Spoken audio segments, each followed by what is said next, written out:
What's up, my people?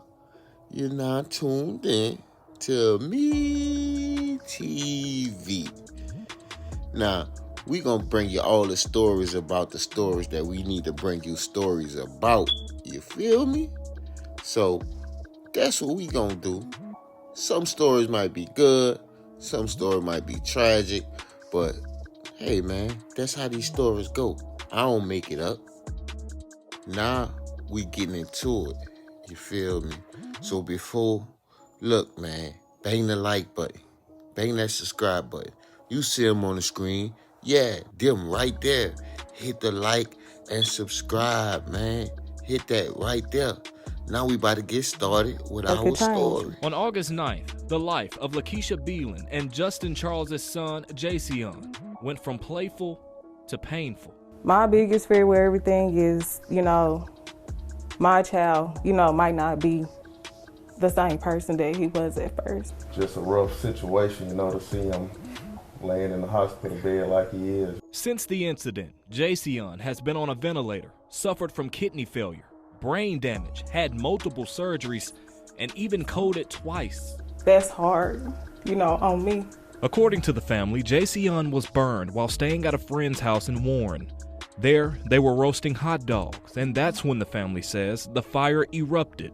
You would think by him being burned, the way he was burned, you would think that they would call the police, and nobody was called. This leaves the family of Jayceon wondering why authorities weren't called during this emergency. So many people dropped the ball that should be held accountable. Earl Charles, Jayceon's grandfather, says that he was quick to contact police to begin an investigation. Just to know the truth, because what they're saying, I just don't buy it. But after nearly 2 months, the family says investigators seldomly reached out. On Thursday, I was notified by Arkansas State Police that they will be taking over the investigation. They may have lost some important evidence with it being this long. All they want is the truth, accountability, and for Jayceon to be all right. We're just gonna keep the faith that, everything turns out all right and he's back to the normal Jayceon.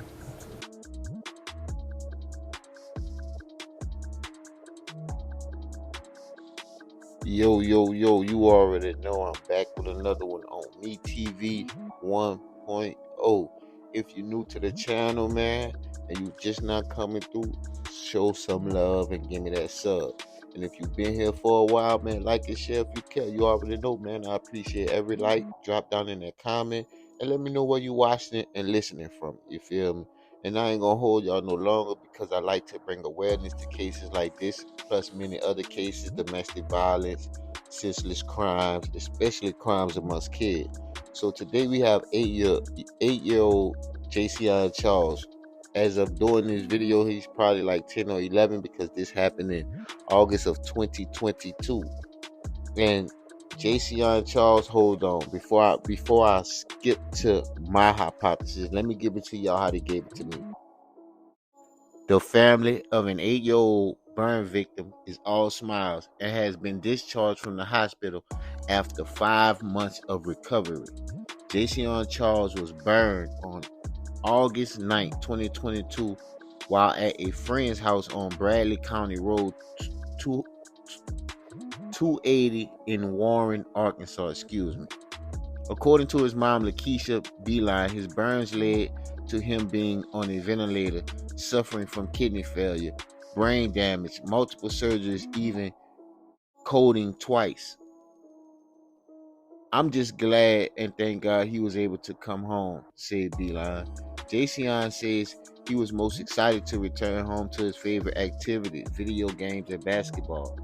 Jayceon was only able to showcase his video game skills because he's still working on walking and his speech. Beeline says her son has been taking steps but still has to do physical and occupational therapy. We still got a long way to go, but we gonna get there. Finally, able to talk again, Beeline says Jayceon has told her what she already knew from August, that this is because a fire erupted when the family Jayceon was with was outside cooking. Beeline says the family Jayceon didn't call the police, and she took him to the hospital herself.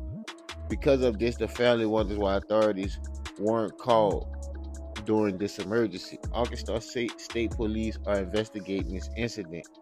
Beeline says recently spoke to Jayceon for more details.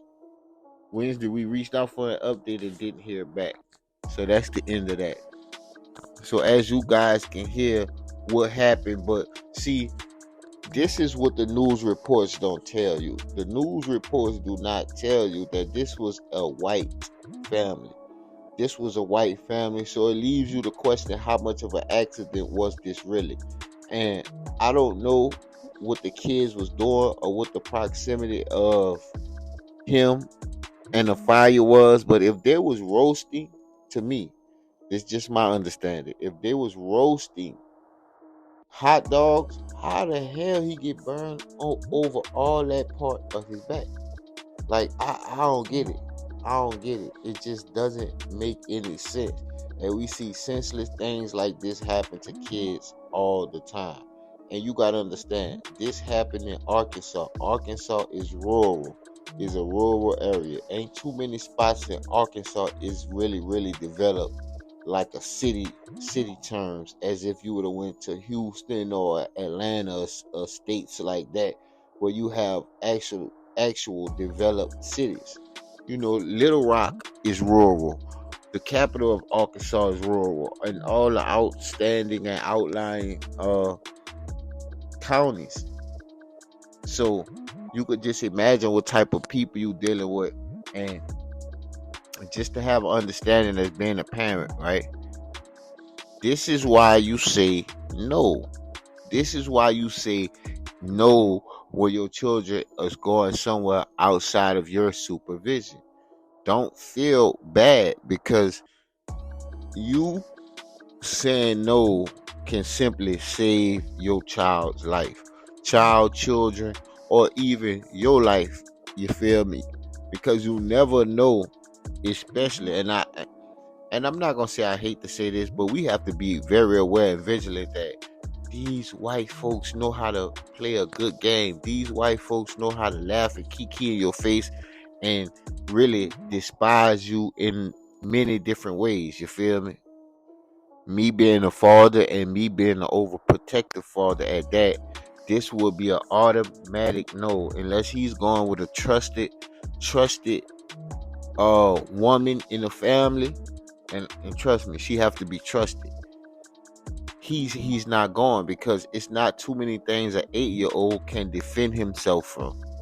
Understand, it's not too many things that an 8-year-old can defend himself from. Even if you have these advanced, what one would say, ghetto kids, even if you have these type of kids advanced at 8 years old, right? They still can't protect themselves from certain things, especially a adult or anybody that can overpower them or outsmart them or outwit them. You get what I'm saying? So me allowing my 8-year-old to go to some white folks' house unattended, unsupervised in Arkansas, no way. I mean, I'm not even in Arkansas, and I don't even see me letting somebody go, my child go with somebody of the same descent, color, even family. So yeah, it's just sad that even with the father around, even with the man in the house, you can still have a lapse of judgment like this. Don't feel bad because your parents told you no, that you have to tell your kids no. You can't feel bad about that. That's just the way of life, especially in 2024. You have all these crazy, I've seen off the wall, out the blue situations that happen when all you had to do is say no, and you could have kept your child protected and safe in the environment that you was in. Now, if you would have did it, if he would have did it under your watch, then you could be able to handle that better. But now you have all different types of questions because you wasn't there. But needless to say, this was a sad situation. Y'all need to be vigilant about y'all kids, where y'all kids going, and who y'all kids going with. But I ain't gonna hold y'all no longer. I appreciate y'all. If y'all made it this far, man, hit that like, hit that sub, and like and share if you care. You already know, man. I appreciate every like. I appreciate every view. And I appreciate everybody that's coming, tuning into Me TV 1.0. You already know I'm going to drop more bangers. I'm going to drop bangers every day. You already know, you heard me? I appreciate y'all. But I'm going to be back on Me TV 1.0. You already know, you heard?